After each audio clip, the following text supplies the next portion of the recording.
Hi மக்களே எப்படி இருக்கீங்க? ரொம்ப நாள் கழிச்சு நான் இப்போ வீடியோ போட போறேன்.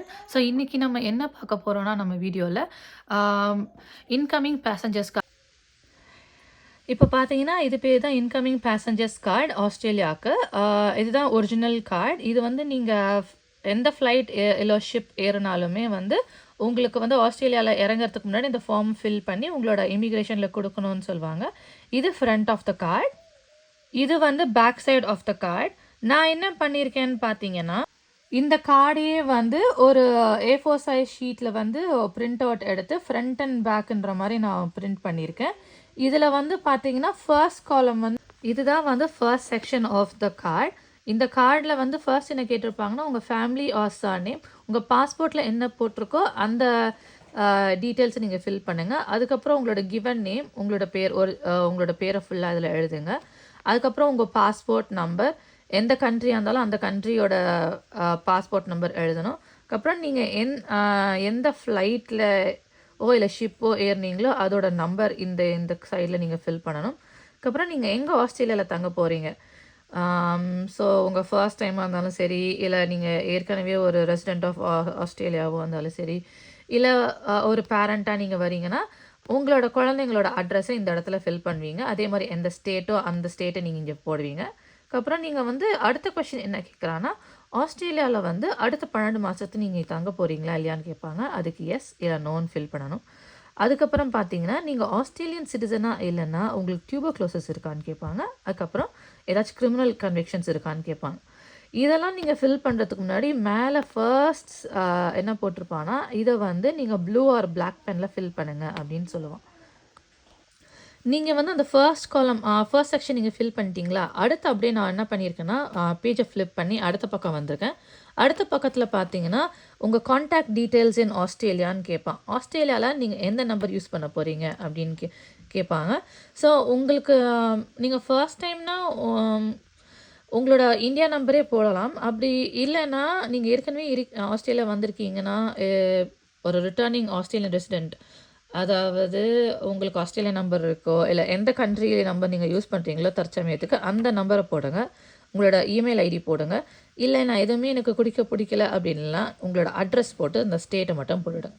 அதுக்கப்புறம் வந்து இந்த பக்கம் பார்த்தீங்கன்னா, இந்த பக்கத்துல பார்த்தீங்கன்னா, உங்க emergency contact details family or friend ஒண்ணு ஆஸ்திரேலியால இருக்கவங்க போடலாம். இல்ல உங்க ஊர்ல இருக்கிற அவங்களோட டீட்டெயில்ஸ் போடலாம். So name, email, phone number and mail அட்ரஸ்ன்றாங்க. அதாவது எந்த அட்ரஸ்ல இருக்கீங்களோ அந்த அட்ரஸ் போடலாம்.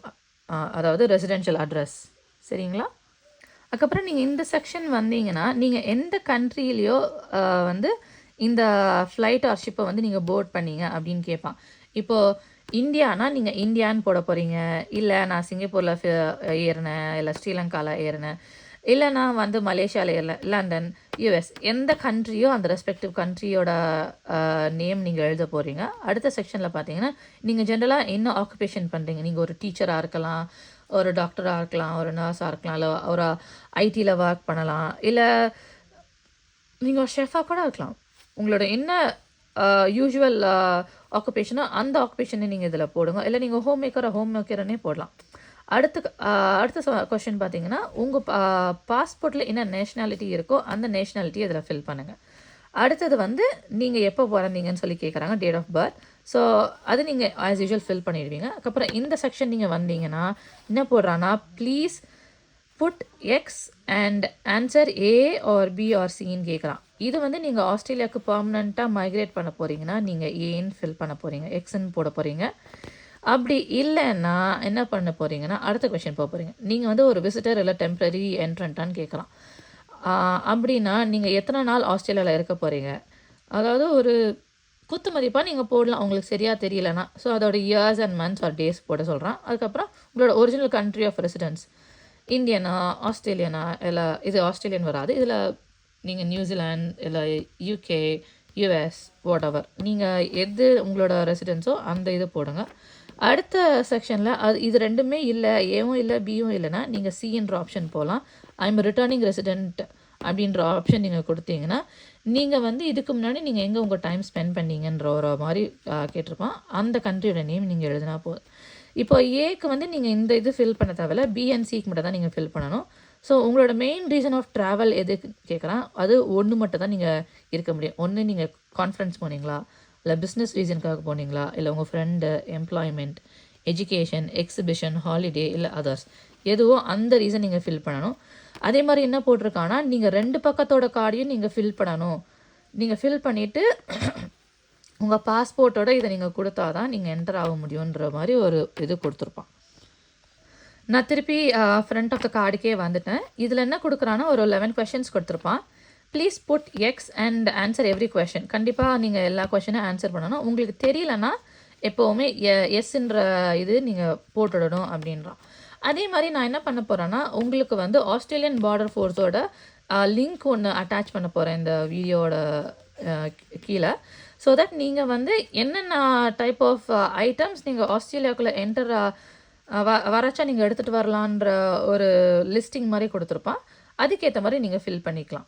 ஸோ ஃபர்ஸ்ட் கொஷின் என்னென்னா, நீங்கள் ஏதாச்சும் வந்து ப்ரொஹிபிட்டட் ஐட்டம்ஸோ இல்லை ரெஸ்ட்ரிக்ஷனுக்கு உட்பட்ட ஐட்டம்ஸ் நீங்கள் எடுத்துகிட்டு வரீங்களான்ற மாதிரி ஒரு கொஷின்ஸ் கேட்டிருப்பான்.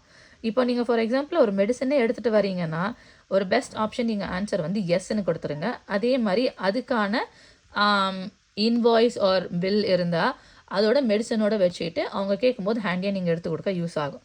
அடுத்து வந்து பார்த்தீங்கன்னா, நீங்கள் ஆல்கஹாலிக் பீவரேஜ் இல்லை சிகரெட் இல்லை டொபாக்கோ ஏதாச்சும் நீங்கள் மோர் தென் அந்த ரெக்வயர்டு அமௌண்ட்டை விட நீங்கள் எடுத்துகிட்டு வரீங்க அப்படின்னே ஆனால் நீங்கள் எஸ்ன்ற ஆப்ஷன் போட்டாகணும். அடுத்து 3வது கொஷின் என்னன்னு பார்த்தீங்கன்னா, நீங்கள் வந்து ஏதாச்சும் டேக்ஸ் ஃப்ரீ, அது நீங்கள் ஏர்போர்ட்டில் ஏதாச்சும் ஐட்டம்ஸ் நீங்கள் வாங்கியிருந்தீங்கன்னா அது 900 AUD மேலே இருந்ததுன்னா அது நீங்கள் வந்து கண்டிப்பாக எஸ்ன்ற ஆப்ஷன் கொடுத்தாகணும். அதே மாதிரி அதுக்கான இன்வாய்ஸ் நீங்கள் வச்சுக்கிறது பெட்டர். 4th கொஷின் பார்த்தீங்கன்னா, ஏதாச்சும் உங்களோட பிஸ்னஸ் இல்லைனா கமர்ஷியல் யூஸ்க்கு ஏதாச்சும் சாம்பிள் ஆர் கூட்ஸ் எடுத்துகிட்டு வரீங்கன்னா எஸ் அப்படின்ற எடுத்துகிட்டு வரீங்கன்னா ஆமான்னு போடுங்க, இல்லைனா இல்லைன்னு போட்டுடுங்க. அதே மாதிரி 10,000 AUDக்கு ஆன நிகரோல் அதுக்கு மேலே ஏதாச்சும் நீங்கள் கரன்சி வச்சுருந்தீங்கன்னா நீங்கள் வந்து கஸ்டம்ஸ்க்கு பதில் சொல்ல நீங்கள் உட்பட்டு. அப்படி இல்லை உங்களுக்கு செக் இருக்குது அப்படின்னா அந்த செக்கை நீங்கள் காமிச்சு ப்ரொடியூஸ் பண்ணி ஆகணும். அடுத்து வந்து மீட், பால்ட்ரி, ஃபிஷ் அந்த மாதிரி எதாவது வச்சுருக்கீங்கன்னா பெட்டர் டு புட் எஸ். இப்போது நீங்கள் வந்து ஒரு எக்ஸாம்பிள், நான் வந்து ஃப்ளைட்டில் எனக்கு நிறைய ஐட்டம்ஸ் கொடுத்தாங்க சாப்பிட, நான் சாப்பிடல, இப்போ ஒரு யோகர்ட்டோ இல்லை பட்டரோ ஏதோ வச்சுருக்கீங்க பேக்கில் அப்படின்னா அதை கண்டிப்பாக இந்த ஃபார்மில் நீங்கள் எஸ்ன்னு போட்டுடுங்க. ஏன்னா அது வந்து மோஸ்ட்டாக வந்து அலோவ் பண்ண மாட்டாங்க. ஏன்னா அது கிராஸ் கண்ட்ரீஸ் கிராஸ் பண்ணுறதுனால அதுலேருந்து இருக்கிற பாக்டீரியாஸ், ஜாம்ஸ் எது வேணாலும் அது இங்கே வரும் ஆஸ்திரேலியாக்குள்ளன்ற ஒரு கண்ணோட்டத்தில் அவங்க பார்ப்பாங்க. அடுத்து வந்து கிரெயின், சீட்ஸ், பல்ப்ஸ் இதெல்லாம் நீங்கள் வச்சுருக்கீங்களே ஆனால் அது நீங்கள் எஸ்ன்னு போடணும். அதே மாதிரி இப்போது கமர்ஷியல் பர்பஸில் நீங்கள் பேக் பண்ணியிருக்கீங்கன்னா எஸ் போட்டுடுங்க. அதை டிக்ளேர் பண்ணிட்டீங்கன்னா உங்களுக்கு வந்து ஃபைன் கட்ட வேண்டிய ஒரு கட்டாயத்தில் இருக்க மாட்டீங்க. அதே மாதிரி அனிமல் பார்ட்ஸ் இல்லை ஃபிஷ்ஷு, பேர்டு, ஷெல்ஸ் இல்லை பீ ப்ராடக்ட்ஸ் ஏதாச்சும் நீங்கள் வச்சுருக்கீங்க அப்படின்னா எஸ் கொடுங்க. எதுவாக இருந்தாலும் உங்களுக்கு தெரியுதோ தெரியலையோ நீங்கள் டிக்ளேர் பண்ணுறது ஒரு பெஸ்ட் ஆப்ஷன். அடுத்து வந்து நீங்கள் ஸ்போர்ட்ஸ் அண்ட் ரெக்ரேஷனல் எக்யூப்மெண்ட்ஸ் எதாவது வச்சுருக்கீங்கன்னா எஸ் கொடுங்க. அதே மாதிரி ஷூஸ் அதெல்லாம் வந்து பார்த்தீங்கன்னா பயோ ஹசார்டுன்னு கன்சிடர் பண்ணுவாங்க. ஏன்னா அதில் இருக்க சின்ன சின்ன கண்ணுக்கு தெரியாத மைக்ரோ ஆர்கானிசம்ஸ் இருக்கிறதுனால அது ஒரு பயோ ஹசார்டுன்னு கன்சிடர் பண்ணுறதுனால அவங்க என்ன சொல்லுவாங்கன்னா டிக்ளேர் பண்ணுறது பெஸ்ட் ஆப்ஷன்னு சொல்லுவாங்க. அடுத்து வந்து 10th வந்து பார்த்தீங்கன்னா ஏதாச்சும் நீங்கள் ஃபார்ம் அனிமல்ஸ் இல்லை ஃப்ரெஷ் டீம்ஸ், லேக்ஸ் ஏதாச்சும் இந்த 30 நாளுக்குள்ளே ஏதாவது போயிருந்தீங்கன்னா எஸ் கொடுக்குறது பெஸ்ட் ஆப்ஷன். அப்படி இல்லைனா நீங்கள் நோன் கொடுங்க. கடைசி கொஷின் பார்த்தீங்கன்னா, நீங்கள் ஆஃப்ரிக்காலேயோ இல்லை சவுத் ஆர் சென்ட்ரல் அமெரிக்கா இல்லை கெரேபியனில் கடந்த 6 நாள் இருந்தீங்களே ஆனால் நீங்கள் எஸ் கொடுக்கணும். அப்படி இல்லைனா எஸ் கொடுக்க வேண்டிய அவசியம் இல்லை. நீங்கள் இதெல்லாம் ஃபில் பண்ணிட்டீங்க அப்படின்னு நீங்கள் செக் பண்ணி முடிச்சிட்டிங்கன்னா கடைசியாக நீங்கள் வந்து இதெல்லாம் டிக்ளேர் பண்ணுறது உங்கள் கையெழுத்து போட்டு அன்றைக்கி டேட்டை போட்டு இயர் போட்டு நீங்கள் வந்து டிக்ளேர் பண்ணி முடிச்சிடணும். இதான் நான் சொன்ன ஆஸ்திரேலியன் பார்டர் ஃபோர்ஸ் வெப்சைட். இது வந்து ஒரு ஐடியா கொடுக்கும், இதெல்லாம் நீங்கள் கொண்டு வரலாம், இதெல்லாம் கொண்டு வரக்கூடாது, எதை டிக்ளேர் பண்ணணும் அப்படின்னு சொல்லிட்டு. இதை வச்சு நீங்கள் கொஷின் நம்பர் 6, 7, 8, 9 வந்து ஃபில் பண்ணலாம். அதே மாதிரி நான் மெடிசின் சொல்லியிருந்தேன் பார்த்தீங்களா, அது கூட இதில் கவர் ஆகிருக்கும். ஸோ உங்களுக்கு எது ஒன்றுனாலுமே ஒரு டிக்ளேர் பண்ணுறது ஒரு பெஸ்ட் ஆப்ஷன். அதுக்கப்புறம் இதில் வந்து இதெல்லாம் நீங்கள் டிக்ளேர் பண்ணாமல் கொண்டு வரலாம்னு கொடுத்துருப்பாங்க. நீங்கள் சக்ஸஸ்ஃபுல்லாக இது நீங்கள் அண்டர்ஸ்டாண்ட் பண்ணி நீங்கள் இந்த ஃபார்ம் கொடுக்குறச்சா ஃபில் பண்ணிங்கன்னா உங்களுக்கு எந்த பிரச்சனையும் இருக்காது. அண்ட் டாப் ஆஃப் தட் ஆஸ்திரேலியாவுக்கு யார் வந்தாலும் இந்த ஃபார்ம் ஃபில் பண்ணணும், எந்த ரூட் வழியாக வந்தாலுமே. இந்த வீடியோ வந்து உங்க ஃப்ரெண்ட்ஸ், உங்களோட ரிலேட்டிவ்ஸ், அம்மா, அப்பா இல்ல நீங்களே இங்க வந்தா இந்த வீடியோவ பார்த்துட்டு அவங்களுக்கு நீங்க ஷேர் பண்ணுங்க. இந்த வீடியோ பிடிச்சிருந்ததுன்னா லைக் பண்ணுங்க. எங்க சேனல சப்ஸ்கிரைப் பண்ணுங்க. இன்னொரு வீடியோல பார்ப்போம். பாய்.